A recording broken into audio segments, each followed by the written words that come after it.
복사평형이라고 하는 것은요, 지구로 들어오는 에너지 양과 지구에서 나가는 에너지 양이 동일한 것을 말하는 겁니다. 만약에 지구로 들어오는 에너지 양이 지구에서 나가는 에너지 양보다 훨씬 더 많다면 어떤 일이 일어날까요? 그렇죠. 지구의 온도는 끊임없이 상승하게 될 것입니다. 하지만 지구의 온도가 일정하게 유지된다는 것은 지구에 들어오는 에너지만큼 지구에서 똑같은 양만큼 에너지를 방출하고 있다는 이야기겠죠. 그래서 복사평형은 지표와 대기의 에너지 흡수량과 우주로 방출하는 복사 에너지 양이 같게 유지되는 것을 복사평형이라고 합니다. 우주에서 태양 에너지에 의해서 들어오는 에너지 양이 총 100이라면 지금 그림에서 보는 것처럼 우주로 반사 산란이 일어나서 30%가 나가고 있고요. 그 다음에 지구 복사 에너지에 의해서 70%가 밖으로 나가고 있네요.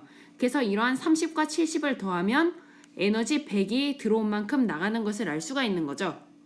만약에 지구에 대기가 없다면 우주에서 들어온 태양 복사 에너지가 그대로 다시 지표로 갔다가 다시 지표에서 복사되어 다시 그대로 이렇게 나가게 될 것입니다. 하지만 우리 지구는요, 중간에 대기가 존재하기 때문에 일부가 대기에서 흡수돼서 다시 지표로 에너지가 일부가 돌아오게 됩니다. 이러한 현상을 무엇이라고 합니까? 그렇죠. 우리가 잘 알고 있는 온실 효과가 바로 그것입니다. 온실 효과는요, 다시 한번 정리하면 지구에서 우주로 에너지를 방출하는 과정에서 대기에 흡수된 에너지가 다시 지구로 재복사되어 지표의 온도가 높아지는 현상을 온실 효과라고 합니다. 그러면 지금부터는 지구의 복사평형이 어떠한 과정을 거쳐서 일어나고 있는지 한번 알아보도록 하겠습니다. 먼저 우리 지구에 들어오는 에너지는 대부분 태양 복사 에너지로부터 온 거죠. 그래서 태양 복사 에너지를 100이라고 해보겠습니다. 이렇게 들어오는 태양 복사 에너지 100 중에 30%는요, 지구로 흡수되지 못하고 그대로 반사돼서 나가게 되는데요. 이러한 30%는 무엇과 무엇을 합친 값이냐면 4%는 지표에서 빛이 들어와서 바로 반사돼서 나가는 값, 그리고 나머지 26%는 대기에서 반사 또는 산란이 일어나서 튕겨서 바로 나가는 값이 26%, 4%가 합쳐져서 30%는요, 지구로 흡수되지 못하고 반사돼서 그대로 나가는 값을 의미하는 겁니다.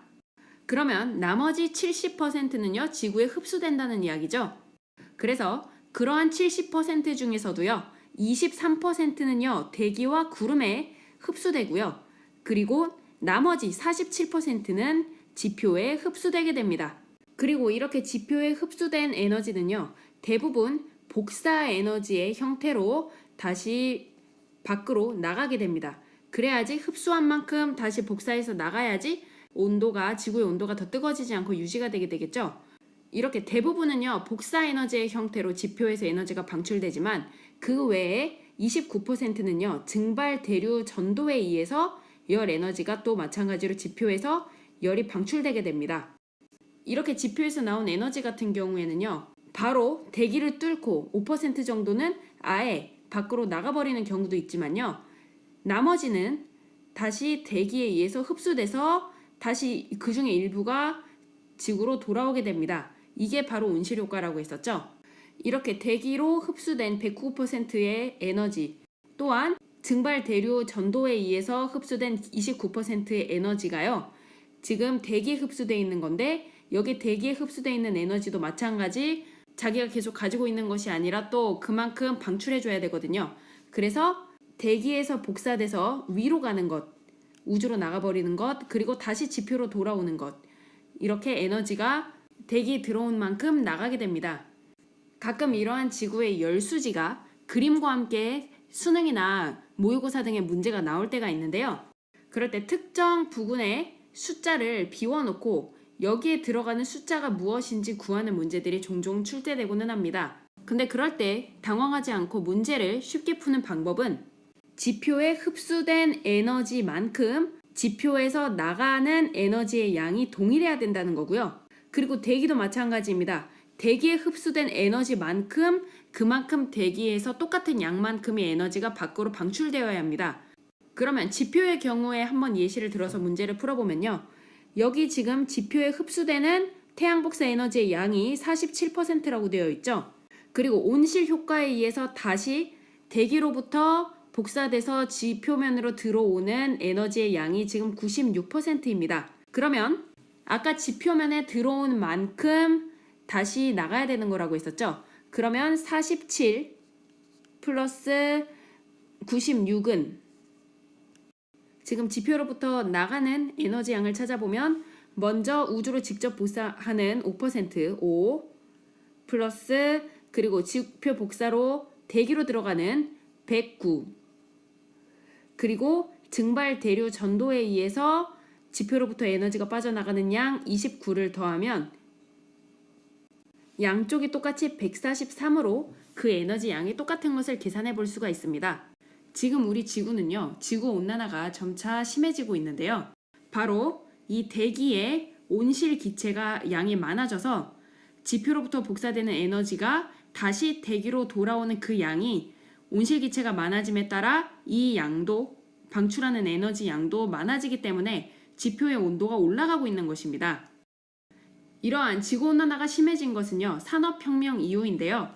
그 이유는 인구 증가 및 산업 발달로 인해서 화석연료의 사용이 크게 증가했습니다. 그러다 보니까 대표적인 온실기체인 CO2의 양이 증가해서 온실효과가 심해져서 지구온난화가 심해지고 있는 것이죠. 그리고 축산 폐수에서 발생하는 메테인, 그리고 농경지 등에서 발생하는 아산화질소 등과 같은 온실 기체들이 대기로 들어가서 온실 효과가 또 마찬가지로 커지게 됩니다. 우리가 지구온난화가 심해지고 있다는 것을 가장 명확하게 알 수 있는 것은 빙하 면적이 감소되었다는 것과 그리고 해수면이 상승하고 있다는 것입니다. 지금 1979년의 빙하와 그리고 2005년의 빙하를 비교해서 보여주고 있는데요. 훨씬 그 빙하의 양이 준 것을 알 수가 있습니다. 이렇게 빙하가 줄게 되면 지표의 반사율이 감소하게 됩니다. 원래는 빙하가 있으면 태양 복사 에너지가 얼음에서 반사돼서 다시 일부가 나가게 되는데 이러한 빙하가 적어지면요, 당연히 나가는 양이 적어지게 되겠죠. 그러면 지구온난화가 더 가속화되게 될 것입니다.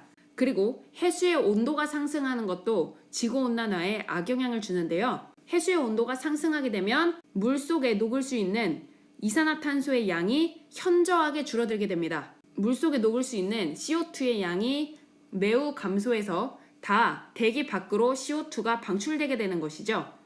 그러다 보면 당연히 온실효과가 심해지게 될 것이고요. 그 때문에 지구온난화가 심해지는 악순환을 겪게 될 것입니다.